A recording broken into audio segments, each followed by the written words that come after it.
It's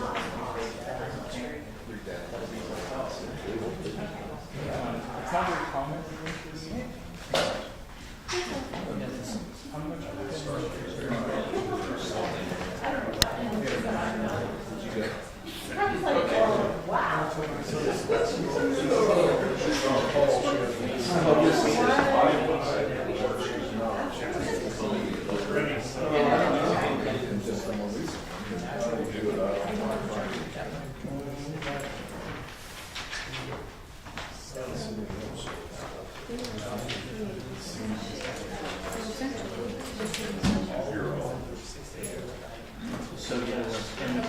And we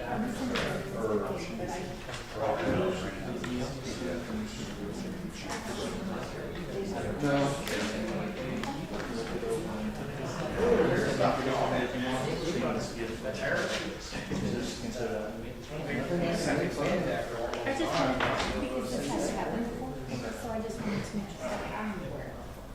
So I just wanted to make sure I was. It's good that way.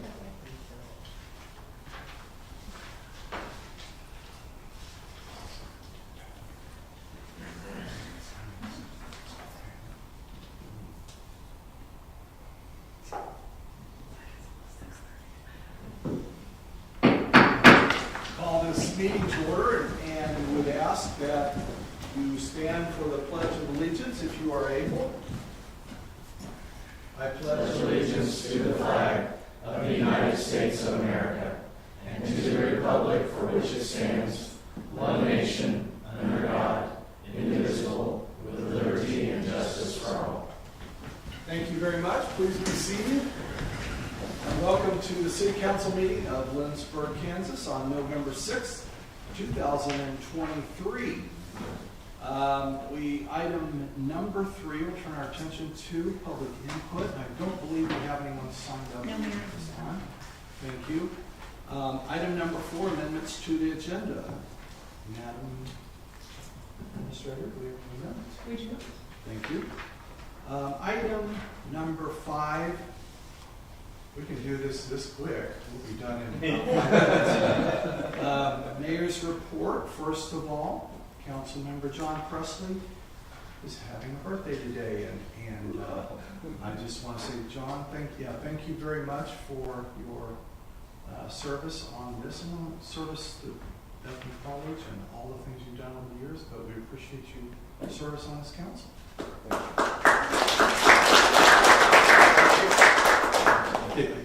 What was that? No cupcakes? Didn't realize that was a requirement. Tomorrow is election day, so please encourage people to get out and vote. Polls are open from 7 in the morning until 7 p.m. And hopefully have a good turnout, because I think that's important.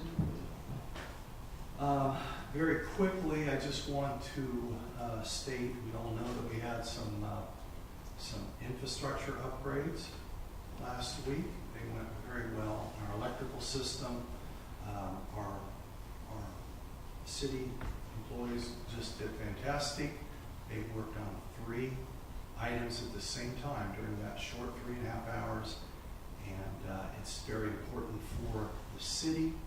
And we express our thanks to everybody that was involved in that. I also want to thank the council for being forward-looking and deciding to make that financial investment in our infrastructure. So thank you to everyone involved. Also, we had a ribbon cutting at Swenson Park. And the new art murals are up, and they are just fantastic. So take a look at them. Very bright and vibrant, and they represent different styles of painting, and it's just a wonderful upgrade of that playground equipment. And we want to thank Noah for all he did with that. He did a fantastic job. And at the event, introducing each of the artists that were in attendance. So very nice. And lastly, our Kansas Government Journal has a very nice article about Lindsborg. Big things happening in Little Sweden, so take a look at that. And we're always pleased with that. Has a lot of nice article and a lot of nice photos, so that is always good. So we very, very happy about that. With that, council, we'll turn our attention to item number 6, the consent agenda. The consent agenda will be made up of 3 items. These items are routine and acted by one motion. There will be no separate discussion unless a council member so requests. Item A is the approval of the minutes for the regular meeting, October 16, 2023. Item B, payroll ordinance number 5455. And item C, purchase order ordinance number 5456. Is there a motion to pass the consent agenda? So moved. Second. We have a motion and a second. Discussion on the motion. Seeing no discussion, we'll ask our city clerk to please call roll. Councilmembers Corwin, Yes. Presley, Yes. Hebel, Yes. Bruce, Yes. Smith, Yes. Peterson, Yes. Vanderway, Yes. Gallant. Yes. Thank you, council. Motion is approved. Thank you, Roxy. Item number 7, appointments. Madam Administrator, do we have any appointments this evening? We do not, Mayor. Thank you. Item number 8, committee reports. And our item A, community development. And I will call on our community development. Milton Collins. Thank you. Welcome, Milton. Good evening, council. Today I just wanted to present you with the wrap up with the Lift Up Lindsborg from 2023. This year we had 13 applicants. Out of the 13, 10 applicants was chosen. 2 with the classic program and the rest with the magic program. Chosen deadline was October 2nd. 7 out of the 10 projects all finished just before Healings Fest. That was great. Perfect timing. Total for the budget was $30,000 allocated for the program this year. We spent $26,948.04. $17,529 went towards the classic, and $9,418 went towards the matching program. Today I did receive a card in the mail just saying thank you. As far as this program goes, I think it motivated some people to get some things done at their home. A lot of people did the matching portion of the $2,500 or more, and they added more to their home. I think this just kind of boosted their motivation to get things done with their home. So I think if you drive around town, we have signs at the locations that we did some of the projects at, and I think it helps the town look a lot better. And I think going forward, we'll be able to do more projects. So. Thank you, Milton. Questions for Milton? Thank you. Thanks, Milton, for that. Thank you. Oh, sorry, Milton. Just real quick, just to confirm this program, while we provide some funds for some folks in town that may need something done to their property or need some assistance, it goes beyond just the funding. Is that correct? That is correct. So I know with the classic program, before my time here, they did that in the spring. They did have volunteers as far as the Housing Coalition came into town and helped paint. Some of the Bethany College students also helped as far as the homes go, picking up trash. So that is also a part of the Lift Up Lindsborg, and I'm always advocating for more volunteers. If you guys want to help out, please come in, talk to me, and we can definitely, because going forward next year, we plan on having, setting it up in the spring, summer, and fall. So we're going to do more of our cleanups during the spring season as far as trash, debris goes, getting ready for that summer month, and transitioning into like outdoor painting, any foundation, not foundation, but as far as porch, fascia, and all that good stuff, contracting with local contractors if we can, best as possible to get things going. And I think we'll continue going as far as we can with this program, because I think this is great. I think every town has something, but I think this brings the town together as far as volunteers and keeping things going. Thanks. Further questions? Thank you, Melvin. Appreciate it very much. Council, we'll turn our attention to item number 9, board business. I don't believe we have That's correct. Thank you. We'll then turn our attention to item number 10, new business. And item A is Stockholm Estates, Kansas Housing Investor Tax Credit Application, Resolution 05-2023. And I will once again call on Milton Collins, our Director of Community Development. Thank you. So, today, the developers of Stockholm Estates are preparing another application to build an additional 10 homes. House Bill 2237 offers tax credits to housing investors for communities that lack adequate housing. $13 million per year in credits are set aside for small communities such as Lindsborg. With approval of Resolution 05-2023, City Council acknowledges the sections 1 through 3 have been found to be true for the city. These findings are the result of housing studies done as part of the development to establish the RHID and based on the current market. Today with me, I also have Derek Lee here. I mean, if you have any questions for him, you could definitely come up and talk, but if not, then Questions for Milton at this time? It's been a while since we approved the last one, and just maybe as just a reminder, just real quickly how this works. I know the tax credits will help bring down the price of a house, and but could we hear exactly how that all works one more time? Sorry. I'd like to pass that on to Derek. Mr. Lee, if you come up and introduce yourself.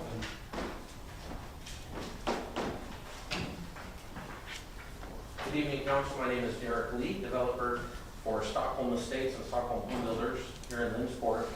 So the last round of housing investor tax credit homes we built, there were 16 homes. Under construction right now, 8 are finished, 9 currently under construction. I'm happy to say that the 8 finished are sold and occupied by individual owners. And at least one of the 9 being built right now is already sold. Today, we've not had one go on the market without being sold, but we're getting very close to that point. Certainly, we have seen some pullback in the housing market. It is also relevant to mention that 3 of the lots we're proposing, at least 10 to be built, are lots people bought to build on, and based on circumstances currently can no longer afford to do so. And interest rates are essentially the driving factor there. One that help issue it, essentially interest rates. So the program works is we come to market with a product with a minimal margin and say, here's what we can build the product for, and build it within the state requirements for the Housing Investor Tax Credit Program. And the tax credits then come off the sale price to the end consumer. So as a great example, the cottages, when we first drive into Stockholm Estates, sorry, I don't have the graphic with me, but the small cottages, there's a bright red one with bright trim that is $440. The one across the street recently completed this black with brown trim that's $443. And those are a great example. They're small cottage, 2-bedroom, 2-bathroom, all zero entry home. Those homes would cost about $275 to build, and between moderate income housing grant last time, which there's not an application for right now, and housing investor tax credits, we brought those prices down to $229. So what we're able to do is offer a home to a consumer, an end product, for less than we can build a home because of the state programs that are out there. So what it's allowing is development to continue. So in a development like ours, based on current interest rates, there's not a lot of individuals building custom homes. But if we can build spec homes and keep them in that moderate income housing range. I will also note, we're not applying for moderate income housing here, but we are still meeting those specs. And by that I mean not only the price level that we're at, so in these 10 homes, they're all single family homes, they're cottage style, there's 4 different floor plans. 5 will have basements, 5 will not. Those without basements will have a storm shelter. And we build to a moderate income housing spec for the state of Kansas. So in the state of Kansas, through your MIH grant, they have really strict requirements. And their energy requirements, because the northwest corner of Kansas clips what's almost an Arctic zone by energy requirements, they apply that to the whole state. So if you come out to Stockholm Estates and look at what we've built in these spec homes, you'll notice that even on the slab home, our insulation goes all the way down to the base of the footings. And in insulation to the linen product. In the roof, we do an R49. There's nowhere anybody's building a spectrum with R49. Our windows are a .33 or less U energy rating, that's the state requirement. We stuck a .26 or less in all of our windows. The roofs are all 30-year heritage. The ACs are all 15 SEER or above. The HVAC is all 90% or above. Everything we've done in Lindsborg has been 95% efficient. So we're not just building a home at a price level that's affordable. We're building a good quality, high energy home. And on these 10 that we'll build under the Housing Investor Tax Credit Program, the price will be a little bit higher because we're not receiving an MIH grant, even though we're building that same spec. So it'll be about $10,000 more than they were when we built them previously. But those 3 cottages I mentioned and the 1 product that's already sold under construction, that floor plan we will build again 3 more times. We'll also build 3 more of them that have basements that are just like that. So it's a product that there's definitely a desire for in town. The realtor Mari, who unfortunately couldn't be here tonight, she has something come up, but she has a waiting list of people for that particular product, even at $10,000 more without the MIH grant. So that's a really long answer to your question how the program works, but it does go to the end consumer, and it lets them get into a home for less than you could build a home. And it keeps developers moving forward, because otherwise we'd kind of stagnate until rates come down. No guarantee these 10 will sell as fast, right? That's part of the risk we take. But so far, by being able to build a quality product at a certain price point, it's worked out pretty well. And the neat thing for Lindsborg is, yes, we brought in some families from other towns. We've had folks that have driven here for work that now live here, but we've also had people that live in town that are in a home that really doesn't fit their needs. They needed to be, for example, in a 0 entry 1 level home. Now they are, and that opened their houses back in town as a really affordable home for a young family. So the success of these programs are the way the state intended them. And it's really cool too, if you go to any of the state programs, Milt was at the first housing conference, and the state came in, and they use Lindsborg as the example. Right, we've become kind of the poster child for how these programs should work. You can build these high quality homes that are super energy efficient to a certain price point. And it's a lot of fun. We'll continue to build them moving ready. Maybe we'll have landscape, we'll have full sod, we'll have a sprinkler system, we'll have lines and windows. They're going to be ready to move into. We're a good quality home at a good price. So I think that's a compelling enough reason. We're willing to stick our neck out and build 10 more. And what we're asking for you to support on the Housing Investor Tax Credits so that we can keep that price as close as possible as what we've had on the homes ground. And keep building the products that are already sold. Questions for Mr. Lee? Just thank you for that. Thank you for taking a risk and improving housing in Lindsborg. So far, so good. I have one minor question. These are all still with an original plat. This isn't really set, and the replat's all still followed. This is still in phase 1. So phase 1 is 50 lots, 32 lots are built on, that are being constructed right now with 18 lots empty. We're going to purchase back 3 of those lots if we move forward, where they can't move forward anymore. So what we'll be left with, there will still be 8 lots to develop after we build these 10. We'll start next year, probably the following year. So hopefully it keeps us in line with what we're looking at for a phase 2. About the time it's full in phase 1, we'll have lots ready in phase 2. Councilmember Preston? Just more out of curiosity than anything else, what is considered to be a moderate price for a house, or a moderate income? Sure. Last I knew, in this area, it's under $300,000.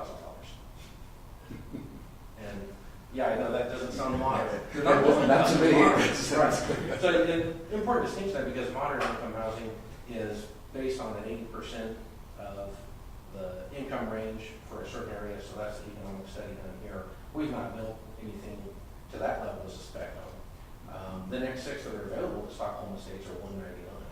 Those are the 2-bedroom, 2-bathroom, 2-car garage townhome product on Lindenberry Lane.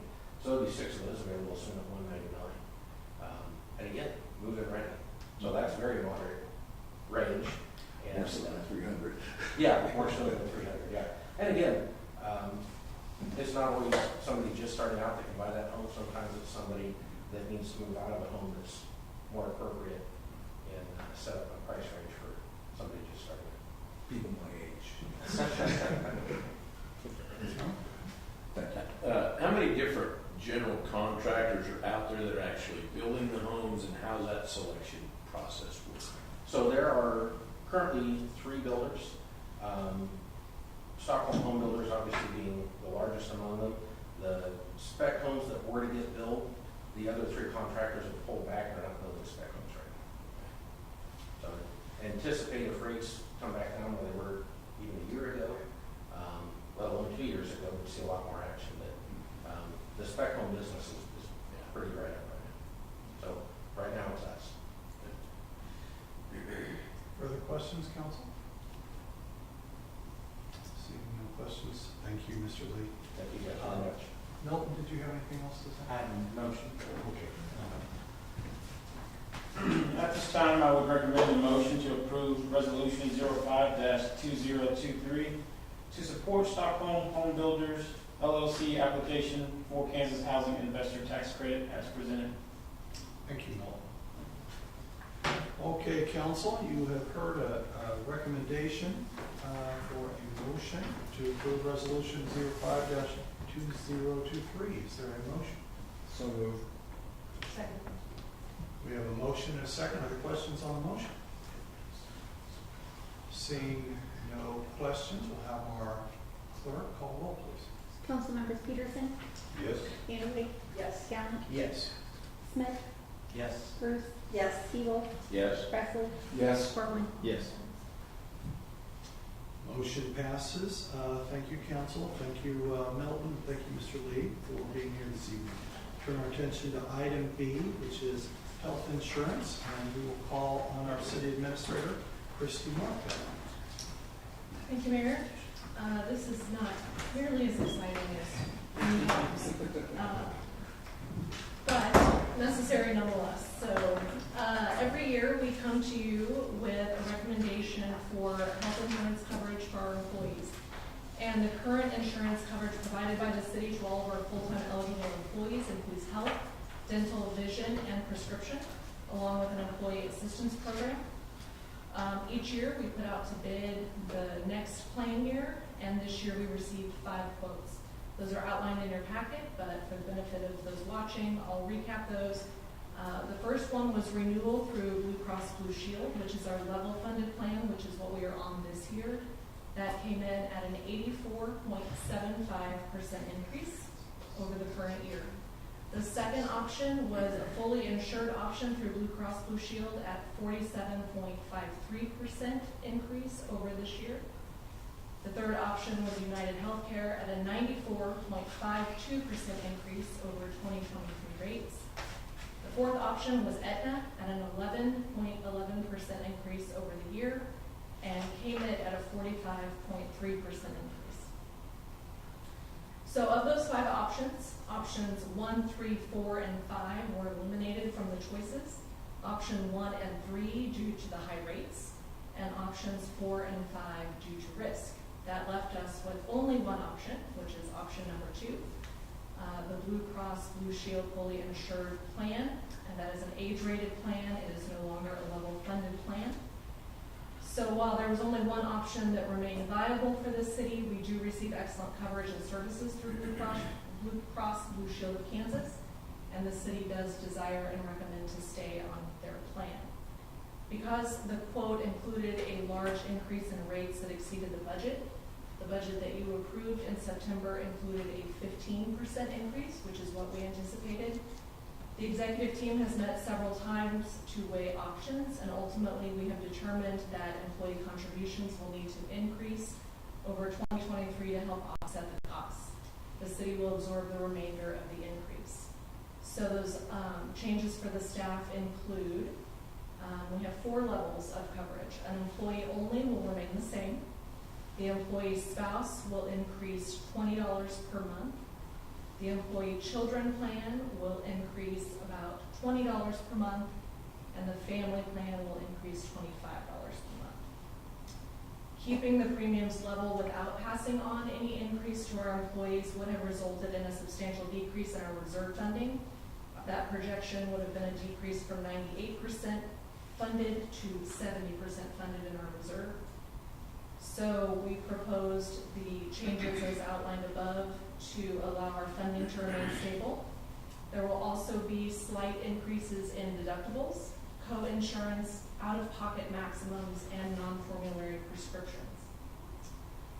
City employees, however, will be offered a flexible spending account, should you approve this plan this evening, as well as a dependent care flexible spending account, allowing them to contribute up to $3,050 pre-tax towards medical and $5,000 towards dependent care. This replaces EAP on our plan, which was used only a few times over the last 2 plan years. Additionally, staff are offered optional supplemental insurance policies through Blue Cross and Aflac at their cost. So the changes that I outlined in terms of the premium rates are in your packet, as well as the total cost that we cover in addition to the employees, so that you can see the breakdown. So the recommendation this evening is a motion to approve umbrella health insurance and dental coverage with Blue Cross Blue Shield of Kansas, using Freedom Claims serving as the third-party administrator with the changes as presented. Thank you, Christie. Questions for our city administrator? And whenever I get a renewal packet from them, normally it comes with a nice big old 100-page thing that goes into depth and has all that fun information.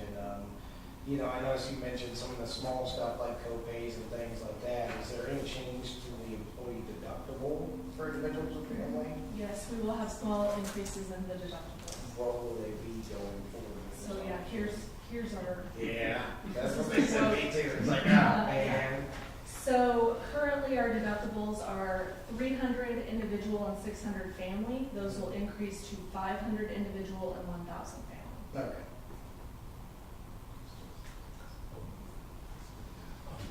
Subject, how about the copay and maximum out of pocket, how dramatic of an increase? Let's say, I guess, both of those, I guess. Our out-of-pocket currently is $1,400 and $2,800, and those will increase to $1,500 and $3,000. And then the maximum out-of-pocket has been $1,700 and $3,400, and those will increase to $2,000 and $4,000. Our non-formulary prescriptions have been 100. They will increase to 125. There are not very many of those. Most people are using generic or formulary prescriptions, so that very small, not very big. Yeah, I have 2 questions. One, can you elaborate on what the risk associated with the options that were eliminated? Yes, so let me go back to that portion. So the options for that. So when we have to do a census of the claim year. So they look at what claims were used this year by the staff to determine what our risk as an organization is to cover us. So KMIT actually presented this quote, but when it came down to it, we were denied because of our high risk. We had some claims this year that were out of the ordinary. We normally do not have high claims. That's why we were offered the level funded plan this year, because we had a very low claim year last year. We did have some high claims this year, so some surgeries and some out of the ordinary circumstances, but because they were within our claim year, they were used to give us our rates. So Aetna's as well was, it's a very small increase, but they denied us ultimately because of our high risk factor. So I wonder, is it even appropriate to include them? Because you can't exercise, if they've denied it, you couldn't even exercise. Correct. We just included them so you could Okay. see all 5 Okay. bids that we received 5 quotes. Further questions? Councilmember? Couple. One would be, I'm just curious why we're holding the single premium payers harmless, but then the families and couples are having an increase. I'm just curious as to why. I will ask either David or Roxy to weigh in on that one. If that is okay with you, Mayor? Roxy, you want to please step back? Let me look at you, don't remember what I will, first of all, you're asking why the singles have a little more harmless. Yeah, there's no increase in their out of pocket, but the other. Having, and I'll see what David has a different, but I will tell you that I have a lot of experience with insurance, health insurance. It's typical that the single employee, generally, most organizations I've ever seen, they try to make them whole. Yes. It's a single employee, they try to keep that level, but keep them with the same policy that they had previously. And it's, not maybe the best explanation. David, you? That's exactly what I would say. So basically, just the benefit of being an employee is being able to provide health insurance. Because we do allow the opportunity for our employees to also include their family, there's a little bit higher cost associated with that. So we felt like it was important for the employee, because we were raising that deductible, that we passed along that savings. It wasn't necessary to increase in order to get to the 100% of our level that we needed to. So we did not increase the employee based off the fact that we thought that was a great benefit to be able to still cover the employee in full. So essentially, since we're covering non-city employees, I can understand that. Okay. And then I'm just curious, what percentages are planned singles versus family? So on this grade in the green box in your document, you can see how many single employee, spouse, children, and family we have.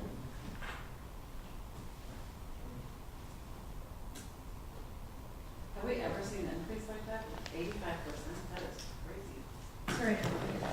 We did have increases, David can back me up on this, but according to my notes, we had increases in 2016, and then 2022, and then it would be this year. So we have, but not by like 15% is what You're- you're expecting. this is very high. So are you saying an increase to the cost or the increase to the employee? What she was reading out Okay. though. Prior to 2010, you would have seen a lot of very hefty increases, and it's, it's unfortunate. And then this is a small group. That's, We're small. And I think if we would have stayed on age rated last year, it would not have been as large of an increase this year. But we were able to drop last year when we went to level funded, so the gap is much bigger this year. And we had a age rated. We had a decrease last year in our rates, so this increase kind of absorbs the decrease last year plus.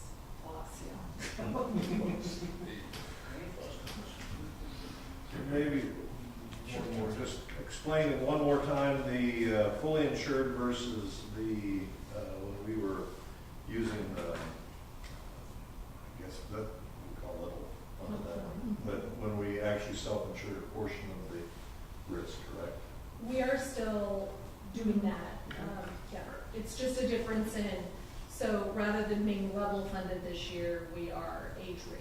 So it was just a difference in terminology. So you And that's our, We're still having the. that's our PPA stop doing- back policy, correct. So we still insure, and that's why we're able to keep the deductibles as low as we've been able to keep them, is because we do self-insure. But then we always want that protection of not having, unlimited liability out there. And so that's what the Blue Cross Blue Shield, and again, we were on level funded last year, this year we went back to age rated. So I just heard on my drive here that healthcare had the largest increase in jobs in the last quarter. Do we know why? And so we haven't had flexible spending accounts? No. Wow, okay, glad we're getting that taken care of. Okay, further questions, council? Seeing no further questions, thank you, David. Thank you, Roxy. And any further questions for Christie? Actually, I do, sorry. Go ahead. So the EAP, we've had it, it's exactly as you said there, but, we just recently added that, so right? During Yes, last I year. think 3 years ago, if I remember correctly, but our first year was the most usage. Last year, I think, I would have to double check my numbers, but I think we had 2 people use it. And when I say use it, we don't know if they used it or if they just clicked on the website. So we don't know what that usage looks like. But those services are still offered through our health insurance policy. So, and we do have services available to our employees that are covered by health insurance. So, by redirecting those funds to the flexible spending account administration, I feel like that will be used by far more employees than the one or two. Okay, well, I appreciate hearing that there's still some coverage in Yes. lots of funds, but Yes. thank you. Councilmember Peterson? Help, what's EAP? Employee assistance program. What is that? There are a range of services offered, but like online counseling, or you can tell them in and talk to someone. There's legal assistance offered, so like will planning and, There's like step-by-step guides for, like she said, legal services if you have rentals and you want contracts reviewed, or if you want to create your own will, sell a house, those kinds of things.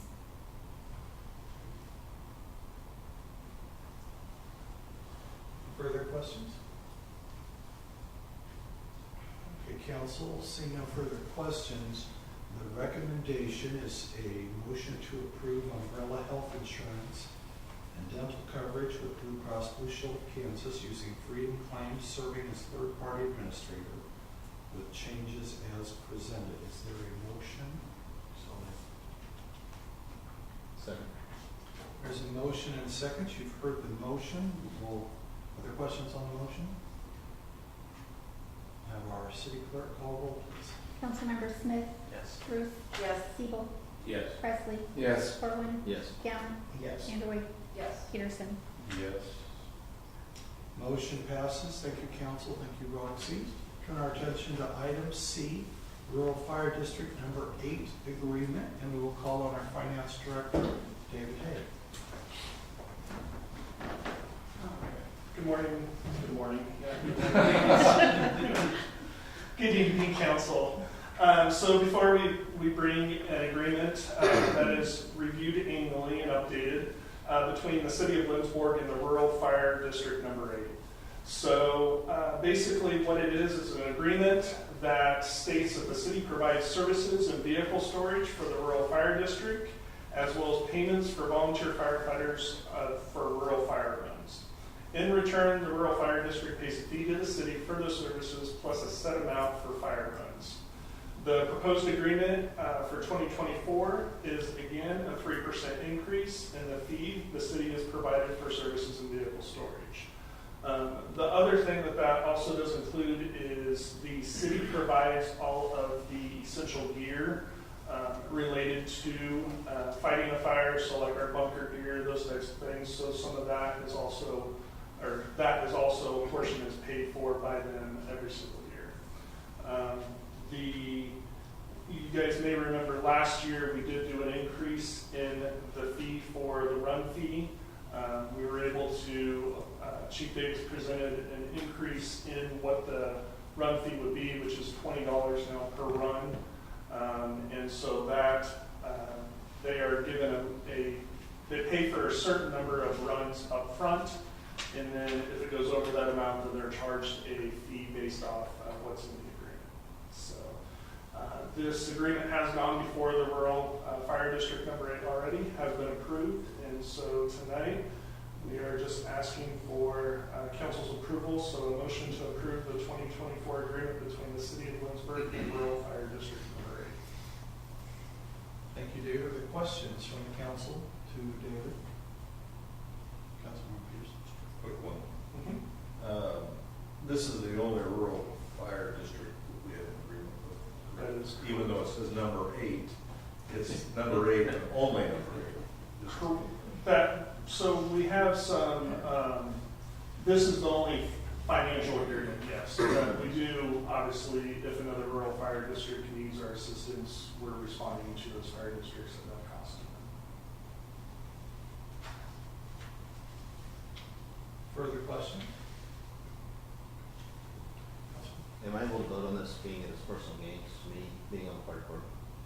Do I have to abstain? Being on the rural fire department? Yes. It'd be best to abstain. Okay, this much.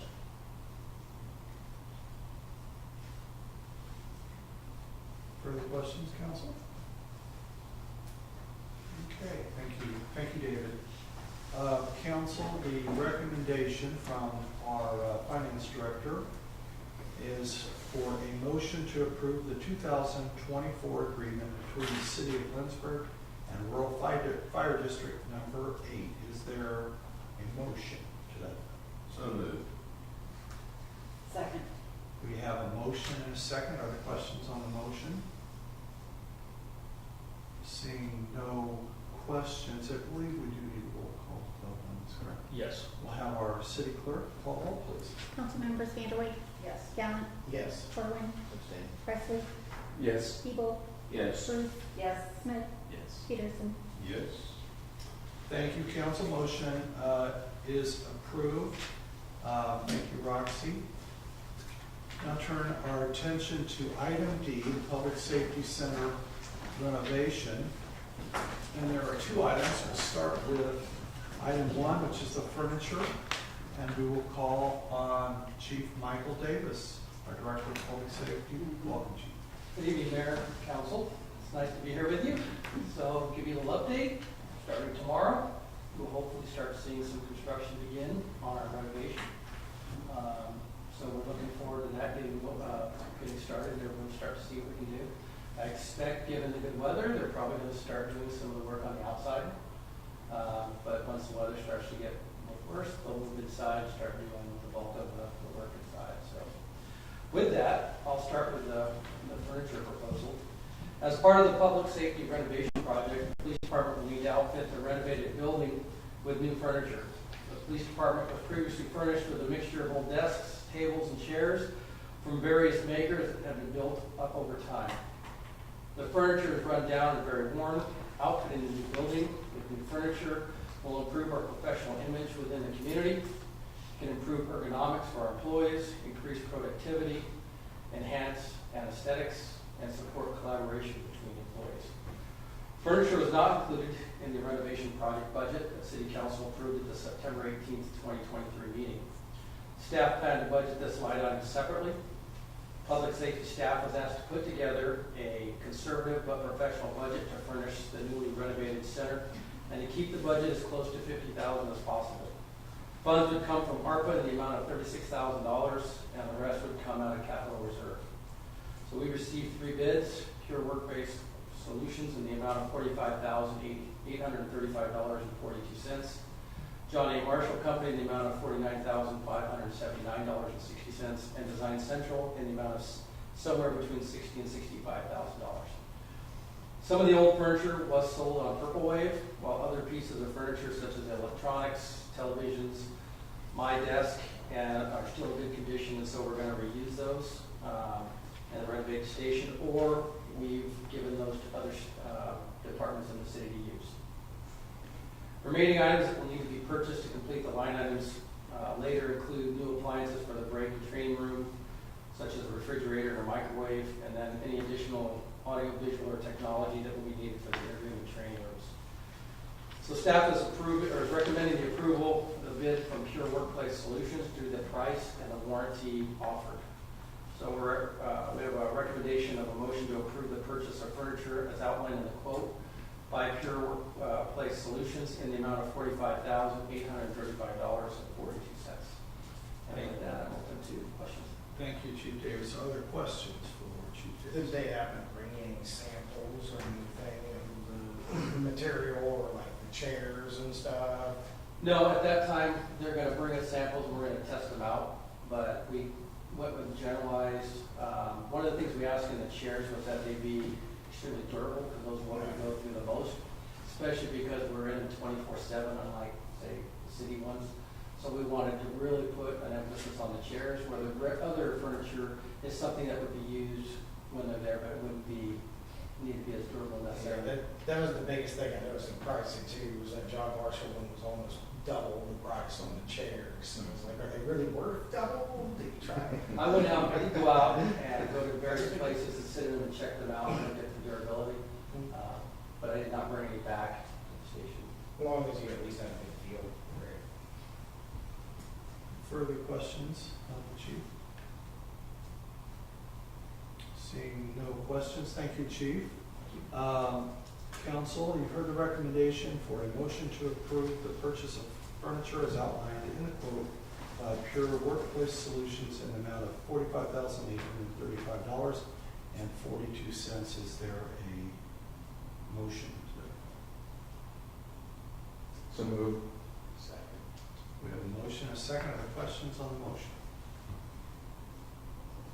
Seeing no questions, we'll ask our city clerk to please call roll. Councilmember Siebel, Yes. Presley, Yes. Corwin, Yes. Peterson, Yes. Vanderway, Yes. Gallant, Yes. Smith, Yes. Bruce. Yes. Thanks for remembering me, I appreciate it. Motion passes. Thank you, council. And thank you, Roxy. Also want to make note that Sherry Smith from Pure Workplace is here this evening. We appreciate you being here this evening. And sorry you didn't get to say. Thank you. Thank you. Council, we will now turn our attention to the second item, door locking mechanisms of the Public Safety Center renovation. And again, we will call Chief Michael Davis. All right, so we're back for our second one here. So with anything with a renovated building, obviously we have to look at the doors, the security measures that we have for them and stuff. So the police department is going to outfit the renovated building doors using some of our existing access control equipment along with new access control devices. The police department was previously furnished with 7 Net2 controllers with proximity readers and 2 Paxton pack locks. So to give you an idea, the ones you see on the outside of City Hall, that would be the Net2 controllers with proximity readers. The Paxton pack locks are more what you see on the interior side of the buildings. To reduce the overall cost of this portion of the project, the contractor will remove and relocate our existing proximity readers and Paxton pack locks to new doors and install 5 new pack locks and required hardware to the other doors, connect new door hardware, and add an additional Paxton air bridge to increase overall coverage for wireless communication. Gateway Wireless and Network Services installed the original access control devices currently being used in all of our city buildings. They installed our current access control systems, so using them to reinstall existing access control devices and then adding a few new devices as needed is the best way for us to keep the cost down on this portion of the project and ensure a seamless connection between our renovated building control systems and our current access control software used by the city. Gateway Wireless and Network Services provided the city with 2 different options for the project. Without getting into details about what they say as far as the different doors, it's probably going to be a little confusing. We chose to go with option 1, which is the least expensive, which again is reusing the devices we have and then adding a few that we need.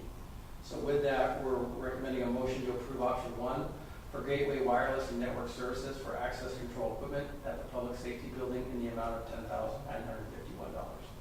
Thank you, Chief. Other questions for the Chief? Nobody dares ask you. It's nice. Thank you, Chief Davis. Council, you have heard the recommendation, a motion to approve option 1 from Gateway Wireless and Network Services for access control equipment at the Public Safety Center in the amount of $10,951. Is there a motion to that effect? Second. We have a motion, a second. Are there questions on the motion? Seeing no questions, we'll ask our city clerk to please call roll. Councilmembers Bruce, Yes. Smith, Yes. Peterson, Yes. Vanderway, Yes. Gallant, Yes. Corwin, Yes. Presley, Yes. Siebel. Yes. Thank you, council. Motion is approved, and thank you, Roxy. Can I mention something on this side? Yes. I just wanted to make a note, in case you didn't read this in your fiscal note on this item, that there was a grant that we were awarded by the McPherson County Community Foundation in the amount of $10,000 towards the Public Safety Center project. So that was specifically allocated to the decontamination eye wash station for the fire department within the bay. But that $10,000 grant allows that price to come off of the renovation, which partially offsets this. So we're very pleased to have received that grant. So I just wanted to mention that. Thank the foundation. Thank you. Okay. I want to point out also, Council. Scott Sellers is here from Gateway Wireless, and appreciate it. Thank you for being here this evening. Okay, did we vote? Okay, just want to make sure. Thanks, Scott. It's efficient. We've done a lot of voting this evening.